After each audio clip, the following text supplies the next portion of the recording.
All right. Hello again, Avengers, and welcome to another exciting episode of Daily December 2022, day 26. Super sorry about yesterday. Anxiety went into overdrive for some odd reason, and I got massively sick. I will not go into the details because I respect you and want you to come back.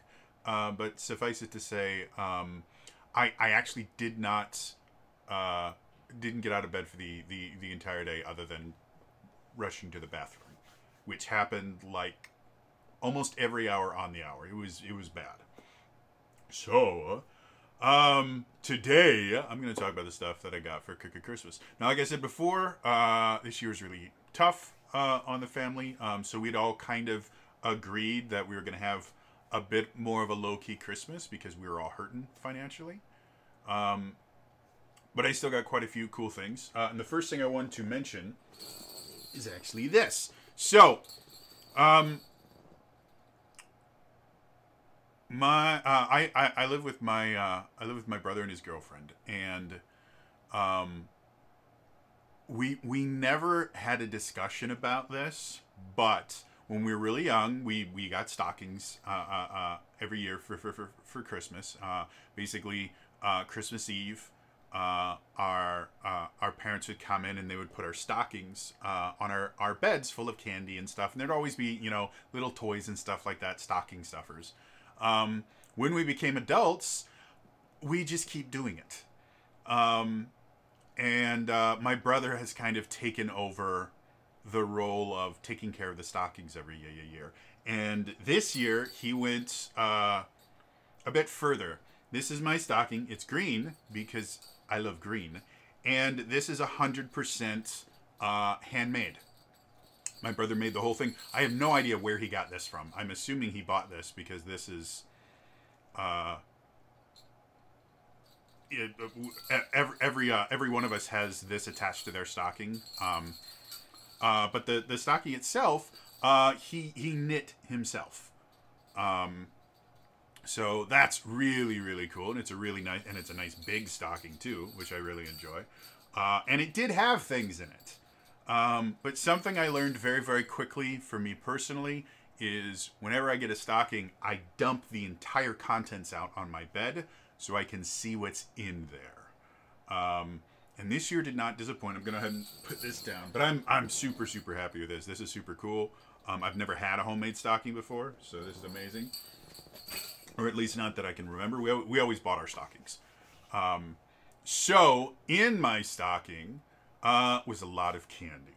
And because of my anxiety right now, and the anxiety-based food poisoning is what I call it, basically... I have panic attacks when I eat literally anything. If I eat anything, I start to have a panic attack because I had food poisoning like 2 or 3 times in a row, actual food poisoning, and then my brain just decided, oh, you don't like food poisoning? Well, then you're gonna always have food poisoning.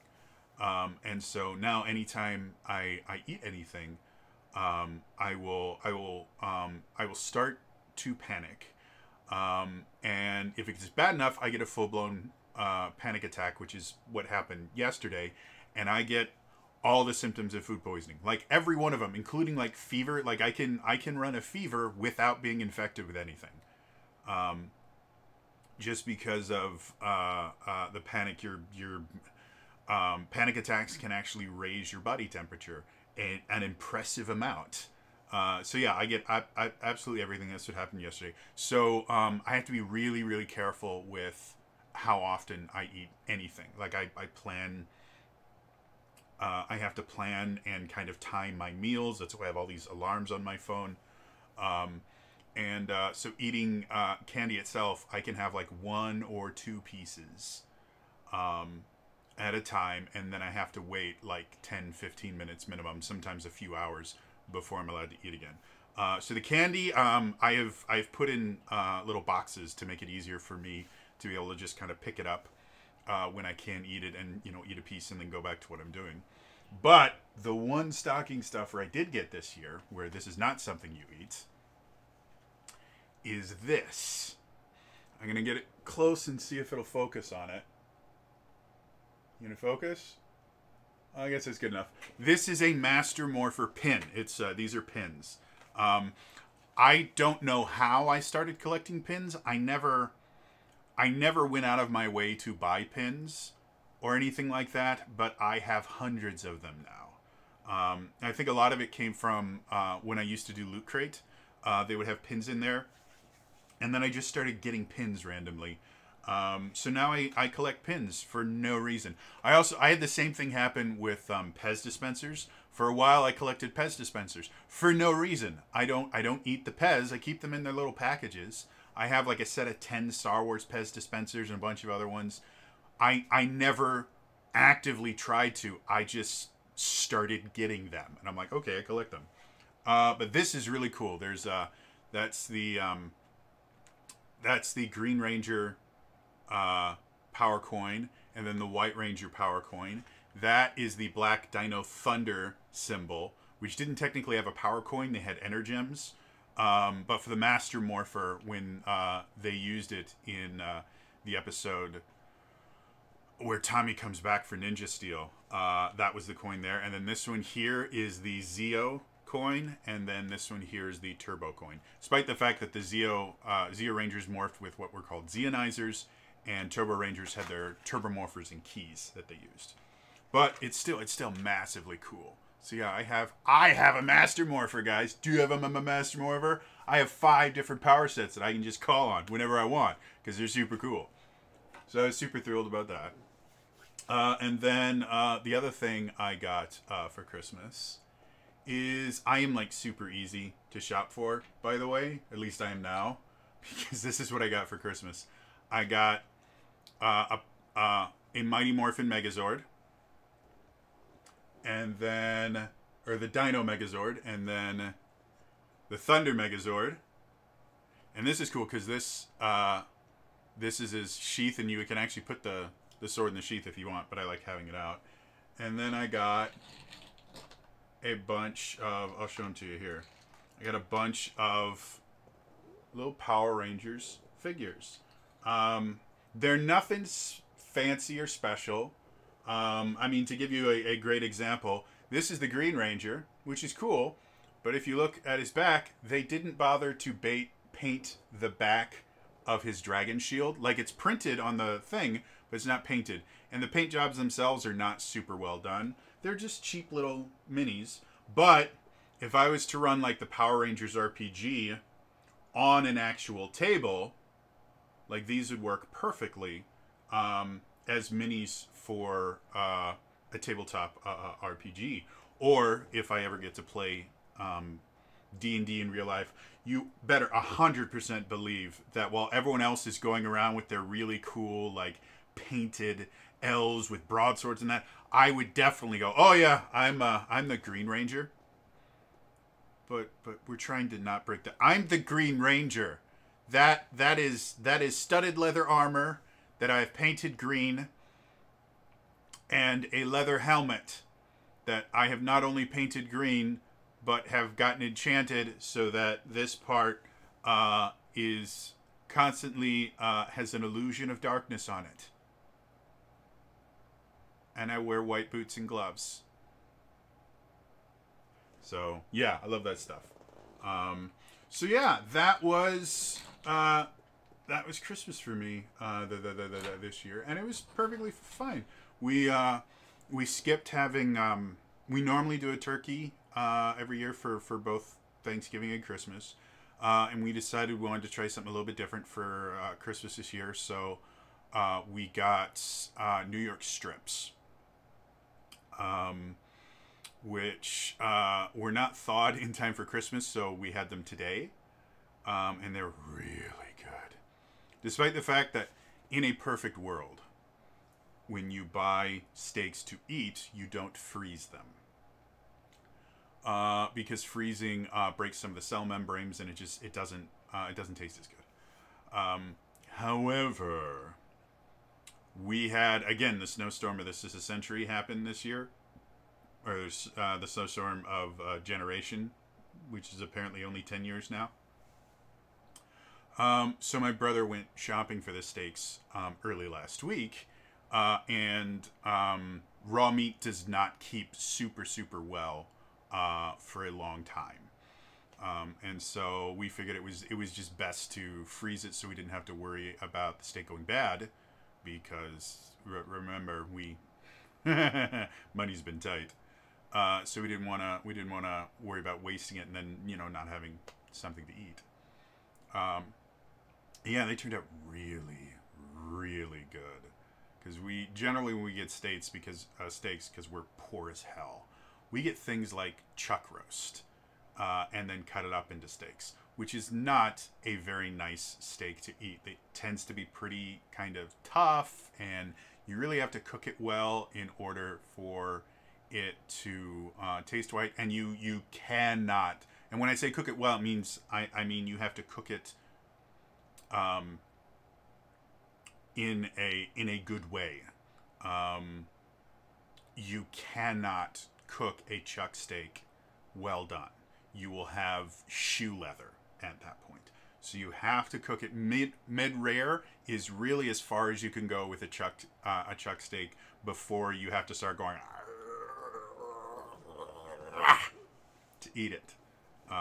So yeah, going from like chuck steaks to New York strips was really nice.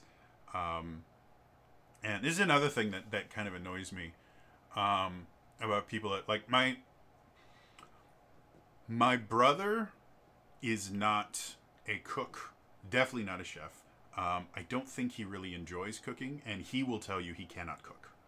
I, on the other hand, I actually really enjoy cooking. Years ago, I was actually a relatively talented cook and could cook a lot of different things.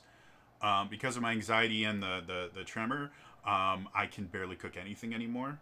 Just because I'll have a panic attack in the middle of cooking, and then things will start to burn as I have to run away. Um, but cooking a steak correctly is unbelievably simple. You do not need to be a world-renowned chef to cook a steak right. It is one of the easier things in the world to cook, because most of the things that you can do wrong is overcooking a steak will ruin it, and not seasoning it correctly will ruin it. But seasoning is relatively easy to learn. And again, cooking it like we didn't even grill it, which is the correct way to cook a steak, is you grill it. We don't have a grill at our house right now. So we broil our steaks, which works fine. The other way which is really common in a lot of restaurants, the other way that you can cook steaks is you can just kind of pan sear them, which works perfectly fine. And then you can baste it with butter and stuff. It turns out really good. And there are a lot of different ways to kind of elevate a steak to just being significantly better. Like you can use what's it called? Is it compound butter? Basically, it's butter mixed with a bunch of herbs and spices and stuff like that that you use to baste the steak. So you can do things like that. You can marinate it. There's a lot of different things that you can do to cook to elevate a steak. But to just cook a good steak is really simple. It depending on whether or not you want crosshatched grill marks, it's as easy as you put the steak on the grill. And the best way to do it is do it at about a, what is that? At about a 45-degree angle to the bars on the grill. Okay, so that'll give you your first kind of crosses.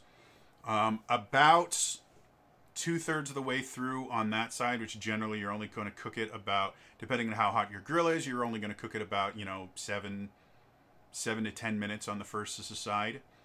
About 2/3 of the way through that time, you turn the steak 90 degrees. So if it's here, it goes here.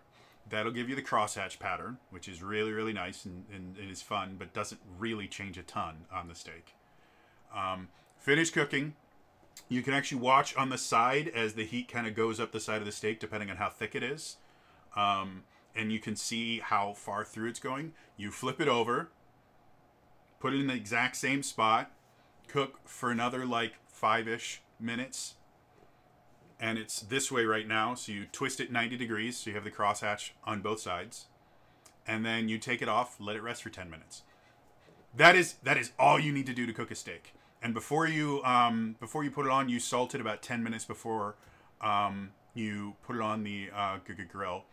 And then I've heard conflicting